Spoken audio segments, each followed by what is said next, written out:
Hello wonder wonders, तो कैसे हो आप लोग। माई सेल्फ विनायक दुबे और कैटलिस्ट भैया। एंड इस वीडियो में आप आ चुके हो तो 5 में से 5 मार्क्स आपका फिक्स है, इतना मान लेना। अगर इस वीडियो को लास्ट तक देखते हो, बताए गई चीज को अगर आप एग्जीक्यूट करते हो, क्योंकि इस वीडियो के पीछे मैं भी हूँ, मेरे मेंटोर भी हैं, दोनों ने मिलकर प्लान किया है। अब कैसे करना है, क्या करना है, ये आपको वीडियो के एंड तक पता चल जाएगा। ऐसे ऐसे चीजें बताने वाला हूं कि आपने पूरे अपने 10th स्टैंडर्ड के अंदर किसी पूरे इंग्लिश के एग्जाम के अंदर आपने इस तरीके से एप्रिसिएशन नहीं लिखा है जिस तरीके से मैं आपको बताने वाला हूं। बस करना क्या है, आपको फिर से फॉलो करना है लास्ट तक। एंड इतने कॉन्फिडेंस के साथ कह रहा हूं क्योंकि मुझे पता है, क्योंकि यहाँ पे आपको जो बताऊंगा वो उस लेवल का है जो टीचर को इंप्रेस करेगा, चाहे वो एग्जामिनर चेक करे, ऊपर से मॉडरेटर के पास जाए, चीफ मॉडरेटर के पास है। एप्रिशिएशन मार्क्स नहीं कटेगा, बस थोड़ा सा मेहनत करना पड़ेगा आपको, पोएम्स आपको समझना पड़ेगा, दैट्स ऑल। अब बात करते हैं कैसे करना है। देखो, ये वीडियो मुझे नहीं पता कितना लंबा होने वाला है, 5 मिनट, 10 मिनट, 15 मिनट, बट इतना आपको गारंटी देता हूं, जितने भी देर का वीडियो जाए, जो बच्चा इसको लास्ट से देखता है, फॉलो कर लेता है, उसका कंफर्म है। अब मैं पॉइंट्स आपको बताऊंगा, स्टेप बाय स्टेप जाएंगे इस वीडियो में कि एप्रिसिएशन कैसे अटेम्प्ट करना है। अभी तक आपने जैसे भी अटेम्प्ट किया था वो मेथड को थोड़ा सा साइड कर देना, हो सकता है थोड़ा सिमिलर रहे, बट स्टिल मेथड को साइड कर देना। अब जो बताने वाला हूं, इस तरीके से आपको प्रिपेयर करना है, इस तरीके से बोर्ड एग्जाम के अंदर आपको लिख के आना है। एंड इजी है, कोई रॉकेट साइंस नहीं है। चलो बात करते कुछ पॉइंट्स। देखो यार, एप्रिसिएशन आपका 5 मार्क्स का है, ठीक है। अभी जो 5 मार्क्स का है तो उसके लिए 5 पॉइंट्स आते हैं। सबसे पहले भैया आपको क्या करना है, आपको पोएट और पोयम, तो पोयम कौन सा है वो आपको मेंशन करना रहेगा। इसमें पोयम, फिर पोएट, फिर आपका भैया राइम स्कीम, कि राइम स्कीम भैया इस पोयम में क्या है, तो राइम स्कीम आपका वो एक हो गया। नेक्स्ट आपका जो रहेगा वो आपका रहेगा figures of speech, figures of speech हो गया। इसके बाद जो नेक्स्ट आपका मेन पार्ट आता है वो आपका आता है सेंट्रल आइडिया, ठीक है। तो बेसिकली आपके पोयम के अंदर, आपके पोयम के अंदर ये पांचों चीज रहना चाहिए। अगर ये पांचों चीज है तो आपका 2 से 3 मार्क्स तो वहां पे कंफर्म हो जाएगा, 2 मार्क्स मिनिमम मान के चलो, 2 मार्क्स कंफर्म हो जाएगा। अब पांचों चीज में नेक्स्ट क्या रहता है कि भैया आप कैसे लिखते हो, वो लिखने का तरीका हो गया कि आप पैराग्राफ फॉर्मेट में लिखते हो या किस तरीके से लिखते हो। नेक्स्ट फैक्टर बनता है कि आप कैसे प्रेजेंट कर रहे हो, कि भैया जो पोयम है, तो पोयम को पोयम लिखोगे तो भाई फिर वो कॉमन हो जाएगा। अपने को इतना रखना है कि टीचर 250 बच्चे का पेपर चेक करेंगे। एग्जाम्पल मान लो आपके एक बैच का पेपर 250 बच्चे, एक टीचर को 250 पेपर ऑलमोस्ट मिलते हैं, अप्रॉक्स इतने के आसपास, एग्जैक्ट फिगर्स मुझे नहीं पता, बट 250 मिनिमम मैक्सिमम मान के चलो कि 250 पेपर मिलते हैं। 250 पेपर्स सेट ऑफ पेपर मिलेंगे उनको इंग्लिश का। अब वो 250 पेपर में जब कॉमन जाएगा ना, the poem XYZ is written by poet ऐसे ऐसे ऐसे, तो टीचर लगेगा इसको 3 मार्क्स को निकालो। अब यहाँ पे अगर आपका एक अलग तरीके से पेपर आता है, आपने जिस तरीके से लिखते हो तो टीचर लास्ट तक पढ़ेंगे, और पढ़ेंगे तो मार्क्स छूटेगा। वर्स्ट केस में आपको 4 मार्क्स तो मिल ही जाएगा। और अगर आपका फेवरेट पोएम आ गया, होता है ना कि हम किसी पोएम को बहुत अच्छे लेवल से प्रिपेयर करके जाते हैं और वो पोएम आ गया तो भाई दिल खुश हो जाता है, गार्डन गार्डन हो जाता है। तो गार्डन गार्डन आपका पोएम आ गया तब तो भाई आपको मार्क्स 5 में से 5 को रोक नहीं सकता। नहीं गया तब भी मैं आपको इस लेवल पे तैयार करके भेज रहा हूँ कि आप 4 तो कैसे भी निकाल ले जाओगे। देखो अब इतना कंफर्म हो गया कि ये कुछ फैक्टर्स हैं जो आपके पोएम में आने वाले हैं। अब बात करते हैं कि भैया क्या करना है अपने को, कैसे करना है, स्टार्ट कैसे करना है, और लास्ट में आपको यहाँ पे लिख के भी बताऊंगा कि एग्जैक्टली कैसे लिखना है, मैं कैसे कहना चाह रहा हूँ। तो देखो सबसे पहले आपको करना ये है कि आपका A4 साइज का पेज हो गया, ठीक है। A4 साइज बार मैं कहता हूँ यार, आपको एग्जाम शीट हो गया। तो जब एप्रिसिएशन लिखोगे तो टाइटल लिखना मत भूलना। टाइटल क्या भैया, टाइटल लिखी पोयम, पोयम का नाम, कि भैया मान लो यहाँ पे आपका पोयम है नाइट ऑफ स्कॉर्पियन, ठीक है। तो आपको यहाँ पे बीच में लिखना है नाइट ऑफ स्कॉर्पियन, पूरा लिखना नाइट ऑफ स्कॉर्पियन, मैं तो शॉर्ट फॉर्म में लिखा हूँ, आपको नाइट ऑफ स्कॉर्पियन लिखना है। फिर यहाँ से आपको अपना, यहाँ से आपको पैराग्राफ फॉर्मेट में लिखना है। एक पैराग्राफ में आपको कंप्लीट करना है पूरा एप्रिसिएशन। यहाँ पे हो सकता है कुछ बच्चे कहे कि भैया हम 3-4 पैराग्राफ में करते हैं, कोई बात नहीं, बट ट्राई करना कि एक पैराग्राफ में आपको अच्छे से कंप्लीट करना है पूरा पोयम। 1 पेज से 1.5 पेज जाओगे, बहुत बढ़िया, शानदार है। नेक्स्ट क्या है, ये तो आपको टाइटल लिखना भूलना मत, जो भी पोयम आए फर्क नहीं पड़ता, उस पोयम का यहाँ पे नाम मेंशन होना चाहिए, वरना फिर देखना बहुत, क्या कहूँ आपको, मार सकता नहीं भाई, आप कैमरा के उस पार हो। हाँ, ये टाइटल भूलना मत, ठीक है। टाइटल को लिखना है कि पोएम कौन सा पोएम है। नाइट ऑफ स्कॉर्पियन है तो अगर पैसेज नाइट ऑफ स्कॉर्पियन का है तो यहाँ पे नाइट ऑफ स्कॉर्पियन लिख देना। अब नेक्स्ट क्या है, नेक्स्ट ये है, ये आपको अभी ट्रिक्स बता रहा हूँ जो आपको पता नहीं है। आपको स्टार्ट आपको ये नहीं करना है, पोएम आपको नहीं लिखना है, ये वर्ड आपको पोएम की जगह आपको लिखना है पोएसी। क्या भैया, पोएसी। कैसे, द पोएसी, मैं आपको यहाँ पे एग्जांपल दे रहा हूँ द पुले के नाम से। आपका जो पोएम है द पुली, तो जो पुली जो पोएम है आपका, आपको सीखना है the poesy the pulley is written by, नहीं, आपको रिटन नहीं लिखना है, ये रॉन्ग है। रॉन्ग मतलब ये तरीका बढ़िया है बट ये कॉमन तरीका है। ये जो आपका ना ये कॉमन है, ये कॉमन है, ये भी वर्ड आपका कॉमन है। आपको क्या लिखना है, रिटन नहीं, इज पेन्ड बाय, ऐसे इतना लिखिए, the poesy the pulley is penned by. फिर आपको एक एडजेक्टिव यूज करना है, एडजेक्टिव यानी कुछ खासियत। द ब्यूटीफुल पोएम, जैसे कुछ आपका जो पोएम किस तरीके का है, जैसे जो पुले है इसमें बताया गया कि कैसे गॉड ने ह्यूमन लाइफ में थोड़े से प्रॉब्लम्स डाले ताकि वो भगवान को भूले ना, क्योंकि अगर आपकी लाइफ में प्रॉब्लम नहीं रहेगा तो भाई कौन भगवान को याद करेगा। तो इस तरीके से बताया गया है। तो आप इसको कैसे आई ओपनिंग पोएम कह सकते हो, तो आप इसे लिख सकते हो the I opening poem.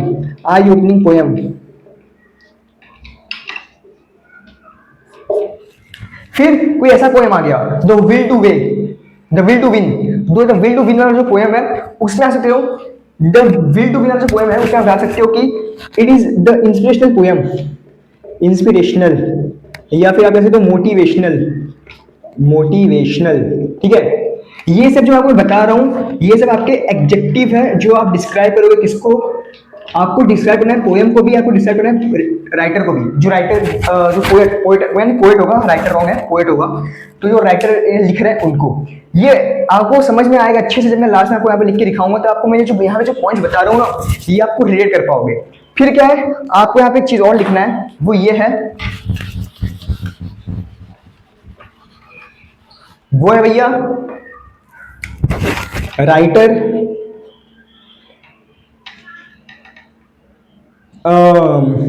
Country, यानी जो आप जो पोएट है, पोएट लिख दो, मैं राइटर बार बार कह रहा हूं, आप यहाँ पे पोएट मान लो, पोएट का कंट्री, यानी पोएट कौन से कंट्रीज है। जैसे मान लो अमेरिकन पोएट है विलियम शेक्सपियर, कौन से कंट्री का है। ये जो पुली है ये आपके हैं द ग्रीक पोएट है, शायद ग्रीक या ज्वेलिश, वो पता चल जाएगा अभी। तो जिस कंट्री के भी वो पोएट है वो कंट्री डिसाइड करना है। इससे क्या होगा ना, ये सब कोई बच्चा लिखता नहीं है, ये सब में बहुत सबको लगता है कि यार कौन लिखेगा सर। ये दिखाता है कि आपको उस पोएम का जानकारी अच्छे से है, आपने उसको सब कुछ पढ़ा है, ये सब लिख दिए। तो ये आपको कंट्री मेंशन करना है। क्या करना है भैया, मेंशन करना है। मैंने आपको 3 पॉइंट बताया। सबसे पहले आपको टाइटल लिखना है, याद रखना।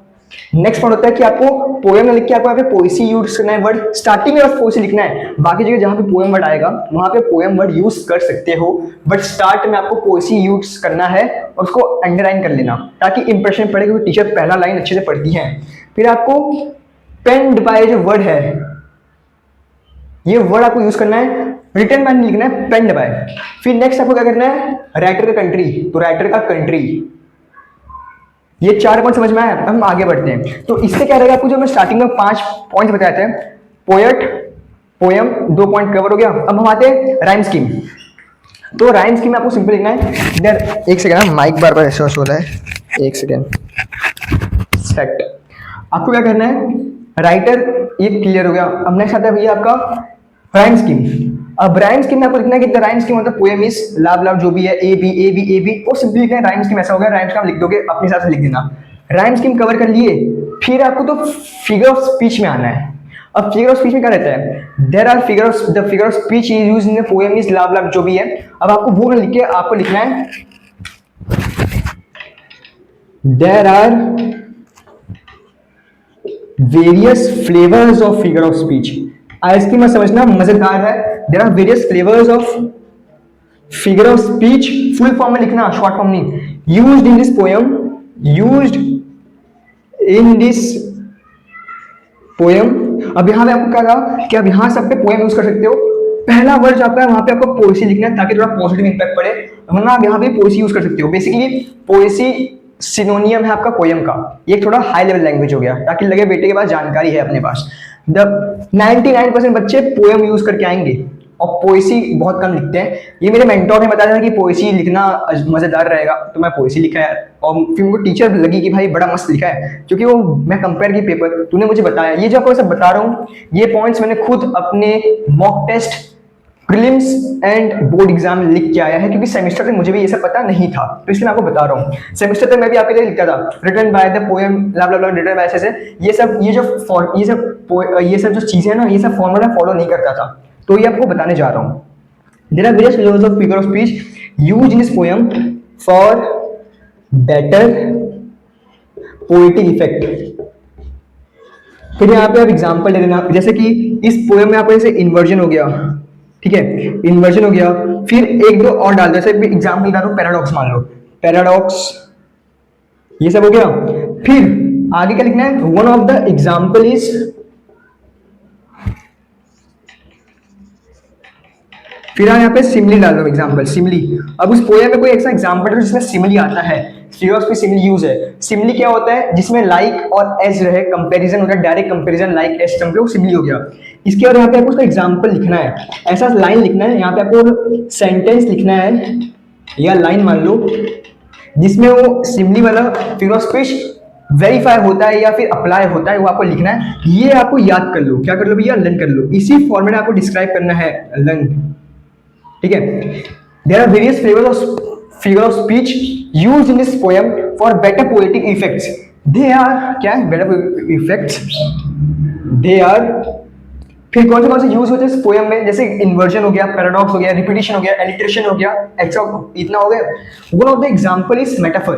फिर आपको एक फिगर ऑफ स्पीच उठाना है, उसको दिखाना कि भाई ये देखो ये वेरीफाई हो रहा है कि इसमें ये जो फिगर ऑफ स्पीच सिमिली इसमें ये आ रहा है, ये सेंटेंस में आ रहा है, ऐसा करना है। तो पांचवा पॉइंट क्या हो गया, फिगर ऑफ स्पीच का डिस्क्रिप्शन मान लो, डिस्क्रिप्शन, एंड आपको एग्जांपल भी देना है, ये और बेटर हो जाएगा। इतना कर लिए, फिर आपको क्या करना है भैया, अब यहाँ पे भाई एक और मस्त पॉइंट बता रहा हूं आपको, ये सब टेंशन मत दो, ये सब आप नोट कर लियोगे, स्क्रीनशॉट ले लियोगे, बट मैं आपको बता देता हूं, नहीं तो मैं आपको प्रोवाइड करूंगा।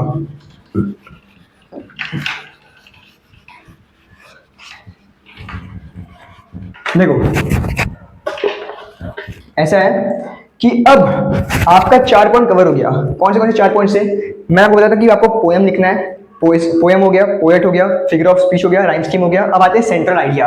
अब सेंट्रल आइडिया जब आप स्टार्ट करोगे तो उससे पहले आपको एक कोट लिखना है उस पोएम के रिलेटेड, ठीक है। अब इसमें आपको थोड़ा सा कष्ट करना पड़ेगा, आपके टेक्स्ट बुक में जितने भी पोएम्स हैं उनके ऊपर एक दो कोट्स फाइंड करके भी रख लो, लर्न कर लो। अगर वो एग्जाम में आपका पोएम आता है, ठीक है, तो वो पोएम के ऊपर आपको कोट लिखना ही लिखना है। ये बात याद रखना, ये कोई नहीं बताएगा, कोई लिखता भी नहीं है। इस तरीके से आपको स्टार्ट करना है, कोट आपको लिखना है, फिर आपको कोट लिखना है, ठीक है। कोट लिख दिया, यहाँ पे मान लो कोई भी एक्स्ट्रा आपका कोड हो गया, ये हो गया। उसके बाद लिखना है perfectly relate with, perfectly align with central idea of this poem। फिर आपको वहां पे भी अपना सेंट्रल आइडिया लिखना है कि भैया क्या सेंट्रल आइडिया, आपने क्या सीखा इस पोएम से, क्या समझ में आया। ऐसे कर करा के आपको ये point important, quote game changing है, ये आप अगर लिखते हो तो आपका 4 मार्क्स तो भैया कंफर्म है। 1 मार्क्स जो अटकाता है वो आपका ग्रामर है, फ्लुएंसी है, कैसे आप यूज करते हो। तो ये कोट लिखना भूलना मत, ये कोई नहीं लिखा था, और ऑनेस्टली बता रहा हूं मैं खुद भूल गया था। मैं कोट प्रिपेयर करके गया था, मैं एग्जाम को कोट ही याद नहीं आया, और मैंने क्या यार अब क्या डालूंगा यार, फिर मेरे को बचपन में छोड़ के आना पड़ा। अंडे बंडे डाल दे तो फिर टीचर भी मार देते, तो इसलिए मैं कोट नहीं डाल के आया। फिर अब बात करते हैं नेक्स्ट पॉइंट पे आते हैं। इतना क्लियर हो गया, इतना कुछ समझ में आ गया होगा। अब बात करते हैं भैया आपका कि एक एग्जाम्पल तो दे दो। तो एग्जाम्पल की बताऊं तो मैं यहाँ पे वीडियो को पॉज करता हूँ, मैं यहाँ पे लिख लेता हूँ, क्योंकि अगर मैं ऐसे लिखते जाऊंगा, बोर्ड है भैया इतना बड़ा, अब मैं लिखते जाऊंगा तो वीडियो का ड्यूरेशन बढ़ जाएगा, फिर होगा ये कि आपको लगेगा कि यार बहुत लंबा वीडियो देखने का मन नहीं करेगा। तो इसलिए मैं वीडियो पॉज करता हूँ, यहाँ पे मैं लिख लेता हूँ, फिर मैं आपको यहाँ पे आके बताऊंगा कि जो मैं सब जो पॉइंट्स बताया आपको कैसे करना है। आपको आइडिया लग गया, इसी तरीके से आपको अपने एग्जाम में लिख के आना है और फिर एप्रिसिएशन आपका 5 में से 5 कंफर्म है। बशर्ते थोड़ा सा एफर्ट्स डाल देना है, जो पॉइंट्स बताऊं उसको एग्जीक्यूट कर लेना। आई नो थोड़ा सा टफ पड़ेगा आपको, बट कुछ नहीं, बेसिक चीज़ है, कोई इसमें लर्न नहीं करना है, कुछ लाइन्स याद करना है आपको। जैसे ये हो गया, इसके पहले there are various flavours of figure of speech used in this poem for better poetic effects. They are, ये कुछ याद कर, ये जो इतना जो सेंटेंस बोला उसको याद करना है, इतना कर लो काम हो जाएगा। ऐसा कोई नहीं लिखता, और आप खुद नोटिस कर सकते होगे कि मैं यहाँ पे जो बताया हो इसमें से आपको 90% चीज़ आपने नहीं एग्जीक्यूट किया होगा। और सोचो अगर आप इसे करते हो तो सच में कैसा फील होगा, टीचर को मजा आएगा कि नहीं। ये कोई करता है, ये जो आपको बताया फ्लेवर्स ऑफ फिगर स्पीच को करता है, ये लिखता कोई नहीं है। ये जो डिस्क्राइब है एडजेक्टिव क्वालिटी लिखता है कोई। यहाँ पे पोएम आपने आज से कभी पोएट का कंट्री मेंशन किया है? कुछ ही लोग किए होगे, नहीं करता। पोएसी वर्ड आपने यूज किया है? नहीं किए होगे, मेजॉरिटी ऑफ द यूज। मैंने ऐसा नहीं कहा कोई नहीं किया है, कुछ लोग किए होगे, बट मेजॉरिटी लोग नहीं किए हैं। पेन वर्ड यूज किए होगे, मुझे ऐसा फील होता है, नहीं किए हो तब भी नहीं करते। टाइटल लिखना भूलना है तो शायद वो हाफ मार्क्स काट ले। They need a reason to deduct your marks, make sure you don't give a penny of mistake to them and let's see कौन मार्क्स काटता है आपका, समझे। इतना हो गया। और दूसरी बात, मैं आपको यहाँ पे पीडीएफ अटैच कर दे रहा हूँ एप्रिशिएशंस के, उनको एक बार गो थ्रू कर लेना। ये इसके लिए मैं थैंक करूंगा मेरे मेंटोर थे, उन्होंने मुझे सुबह सुबह भेजा कि भाई ये 10th वाले को दे देना। और एक और मेन टॉपिक आपको बता देता हूँ भैया, कि वो आपको मैं शॉर्ट के फॉर्म बता दूंगा, उसका टेंशन मत लेना। वो पीडीएफ एक बार गो थ्रू कर लेना, उसमें एप्रिशिएशन है सारे चैप्टर्स के, थोड़ा आपके ईजी पड़ जाएगा। अब मैं आपको लिख के बताता हूँ कि मैं कैसे कर रहा हूँ, कि आपको कैसे एग्जैक्टली पोएम लिखना है, उसका एप्रिसिएशन लिखते हैं। वीडियो को पॉज करता हूँ, फिर आगे मिलते हैं। सो आ गया भाई आपके लिए वीडियो पूरा पॉज करके, पूरा लिख के। अब इस तरीके से आपको बोर्ड एग्जाम के अंदर एप्रिसिएशन लिखना है। फिर कह रहा हूँ कोई भी टॉपिक आए फर्क नहीं पड़ता, मैं आपको इस लेवल पे ट्रेन करके भेज रहा हूँ कि टॉपिक ये आए चाहे वो आए, चाहे एक्स आए चाहे वाई आए चाहे जेड आए, you will gonna rock it. अब कैसे? पहले तो आपको मैं बता दूं, टाइटल लिख दिए द पुले। मान लो आपको द विल टू विन आ गया, तो where is the mind without fear आ गया। तो ये सब बातें आपको टाइटल लिख दो, फिर स्टार्ट करो। अब बताता हूं मैं आपको एक एक पॉइंट जो मैं आपको स्टार्टिंग में बताया था कैसे करना है। द पोएसी, ये लिख दिए। द पुले, एक सिंगल इन्वर्टेड कॉमा लिख दिए। इज एन आई ओपनिंग, जो मैं आपको अभी बताया था कि भैया आपको कुछ एडजेक्टिव डालना है, ये आई ओपनिंग पोएम है। अगर द विल टू विन आता तो ये मोटिवेशनल इंस्पिरेशनल पोएम हो जाता। तो यहाँ पे कोई एडजेक्टिव डालना है, आई ओपनिंग रिलेटेबल पोएम, पेंड बाय, जो आपको बताया था जॉर्ज हर्बर्ट, जो पोएट का नाम है। तो यहाँ पे आपने पोएम का नाम लिख दिया, यहाँ पे पोएट का नाम लिख दिया, और वेल्श पोएट, कंट्री, पोएट का कंट्री। एंड साथ में मैंने यहाँ पे कैरेक्टरिस्टिक्स भी डाल दिया है, that is who was the prince by profession. अगर आप पोएट का कैरेक्टरिस्टिक डाले तो कुछ, तब तो भाई सोने पे सुहागा है, तब तो कोई मतलब अलग ही लेवल का। चाहे विलियम शेक्सपियर हो गए, तो उनके एक एक कैरेक्टरिस्टिक्स याद कर लेना अगर कर सकते हो तो, बिकॉज ये जो चीज है ये आपका मार्क्स श्योर कर सकता है। तो क्यों थोड़ा सा एफर्ट्स मारने पर मार्क्स मिल रहा है तो क्यों नहीं लोगे यार, लो। एक एक मार्क्स मैटर करता है, एक एक मार्क्स आपका परसेंटेज में, कहते हैं ना बूंद बूंद सागर बनता है, ऐसी एक एक मार्क्स आपका परसेंटेज बूस्टअप होगा। Penned by George Herbert was a Welsh poet who was the prince by profession. यहाँ पे कैरेक्टरिस्टिक्स बता दिया, इतना आपका काम हो गया। यहाँ पे 2 नंबर 3 नंबर 2 नंबर फिक्स है, 1 नंबर मान लो, 1 नंबर 2 नंबर फिक्स है। फिर हम आते हैं नेक्स्ट पार्ट पे। The rhyme scheme of the poem is A. अब यहाँ पे मान लो कोई ऐसे पोएम है जिसमें राइम स्कीम नहीं है, तो सिंपली लिखना there is the poem is free verse. Free verse यानी कोई राइम स्कीम नहीं है, इतना हो गया। फिर मैंने बताया था there are various flavours of figure of speech used in this poem for better poetic effect. They are like कह लो या फिर दे आर कह दो, दे आर पैराडॉक्स। हाँ, लाइक नहीं, दे आर लिख दो, इसी पेन से लिखता हूँ ना। सम ऑफ दे, ये बहुत बढ़िया है। क्या भैया? सम ऑफ दे आर, ये ना बस स्पेस बढ़ा देगा, थोड़ा एक्स्ट्रा लाइन लेगा, चला के लिखा होगा। सम ऑफ दे आर क्या क्या भैया? पैराडॉक्स, इन्वर्जन, और अगर आते हैं जैसे एलिट्रेशन, रिपीटिशन लगा तो डाले जाओ, जो का देखा जाएगा यार। One of the example is metaphor. अब जिसको आपको एक्सप्लेन करना है, जो फिगर ऑफ स्पीच का एग्जांपल दोगे वो फिगर ऑफ स्पीच को लास्ट में लिखना है। जैसे अगर यहाँ पे आपको इन्वर्जन एक्सप्लेन करना होता तो यहाँ पे आप इन्वर्जन नहीं लिखते, फिर आप यहाँ पे मेटाफर लिखते, तो होता ये paradox metaphor. One of the example is inversion आता, बट यहाँ पे हम मेटाफर एक्सप्लेन कर रहे हैं तो इसलिए हमने यहाँ पे मेटाफर लास्ट में लिखे हैं। जैसे आपको जो लिखना रहेगा उसको लास्ट में लिख सकते हो। मेटाफर उसका एग्जांपल कि भाई कहाँ पूरे पोएम में कौन से लाइन पे ये दिखा रहा है कि भाई ये मेटाफर है। तो देखो, the glass of the Blessings signifies the sum of all human qualities bestow on man. The quality of rest or contentment is implicitly compared to the jewel. What do you know about metaphor? Metaphor यानी कि indirect comparison. Simile क्या होता है? Direct comparison. S और like आपको sentence में दिखा तो आपको सिमिली है. मेटाफर इस इनडायरेक्टली कंपेयर किया जाता है. पता है ना, जैसे आपको घर वाले सामने सामने ना करके घुमा के कंपेयर करते हैं. किसी किसी में तो सामने कंपेयर कर देते हैं, किसी किसी में घुमा के कंपेयर करते हैं. पर आपको समझ में आता है भाई कंपैरिजन तो चालू है मेरा. यहाँ से शर्मा जी की बेटी मार्क्स लेके आ गई तो समझ जाओ कि यहाँ भाई आपका इनडायरेक्ट कंपैरिजन है.